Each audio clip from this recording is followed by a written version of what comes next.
Η συνήθεια είναι το μυστικό της αλλαγής. Οι μικρές σας συνήθειες είστε εσείς. Ολόκληρη η ζωή σας βασίζεται στις καθημερινές σας μικρές συνήθειες. Και επειδή είναι μικρές, αλλά νομίζουμε ότι είναι αδύναμες ή ότι δεν παίζουν μεγάλο ρόλο στη ζωή μας, δεν τους δίνουμε τόση σημασία. Σκεφτείτε ότι κάποια στιγμή αποφασίσατε να έχετε ένα καθαρό δωμάτιο. Αφιερώσατε λοιπόν χρόνο να το καθαρίσετε για 2 ώρες και το έχετε. Αλλά το έχετε για τώρα, όχι για πάντα.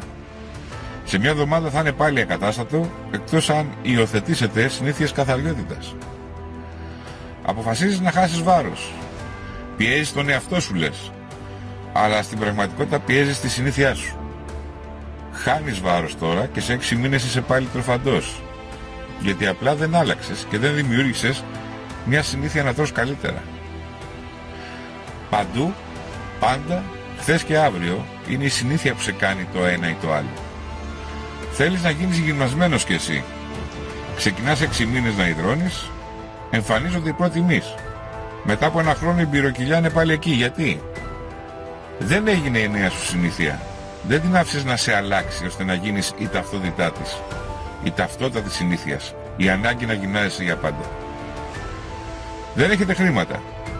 Άρα δεν έχετε καλές συνήθειες με τα χρήματα. Και δεν μιλάω μόνο για σπατάλες ή άλλα ελαττώματα, αλλά για συνήθειες που κάνουν άλλοι άνθρωποι που είναι καλύτεροι οικονομικά από εσάς. Άλλοι άνθρωποι μπορούν να δουλέψουν πιο έξυπνα, να επενδύσουν τον χρόνο ή τα χρήματά τους πιο έξυπνα και το κάνουν πάντα λόγω μιας καλύτερης συνήθειας από εσάς. Η συνήθεια είναι η απόλυτη δύναμη της σταγόνας που διαπερνά το βράχο στον χρόνο. 10 κάμψεις την ημέρα για πάντα είναι πολύ πιο αποτελεσματικές από 100 την ημέρα για 1 μήνα. Όταν καταλάβετε τη δύναμη της συνήθειας και πόσο μπορεί να αλλάξει τη ζωή σας, θα καταλάβετε το λόγο που προσπαθώ να σας επηρεάσω στη συνήθεια να αγοράζετε με πιο φίλιο τρόπο. Με ενσυναίσθηση στο που όλοι βρισκόμαστε. Θα καταλάβετε πόσο μακριά και ψηλά μπορεί να φτάσει όλο αυτό αν όλοι μαζί δείξουμε στους συνανθρώπους μας πόσο σημαντικό είναι να υιοθετήσουν τη συνήθεια ώστε στα αναγκαστικά τους έξοδα να δώσουν μια νέα αξία. Αν αλλάξουμε τη συνήθεια των συνανθρώπων μας να ξοδεύουν χωρίς συναίσθηση, αν τους κάνουμε να σκεφτούν ότι με το ίδιο κόστος μπορούν να βοηθήσουν έναν συνάνθρωπό τους, τότε θα έχουμε ξεκινήσει μια κοινωνική επανάσταση που όμοιά της δεν έχει ξαναδεί ο κόσμος μας. Μόνο με μια μικρή συνήθεια, μόνο με την κατανόηση ότι οφείλω ό,τι κάνω για να ζήσω σε αυτή τη φυλακή να το κάνω με τον μέγιστο τρόπο απόδοσης και προσφοράς.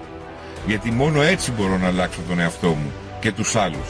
Γιατί μόνο αν αλλάξω τον εαυτό μου θα αλλάξουν όλα γύρω μου. Αλλάξτε τη συνήθειά σας και γίνετε η αλλαγή που θέλετε να δείτε στον κόσμο σας. Εκπροσωπώ το δίκτυο Ευημερίας Prosperity Network και έχω ανακαλύψει ότι είναι σπουδαίο να προωθούμε τον τρόπο με τον οποίο μπορούμε να κάνουμε μια αλλαγή στον τρόπο που ζούσαμε μέχρι χθες.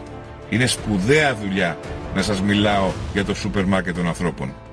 Δώστε μου την ευκαιρία να σας μιλήσω προσωπικά για τη μεγάλη αλλαγή. Ρωτήστε με τώρα.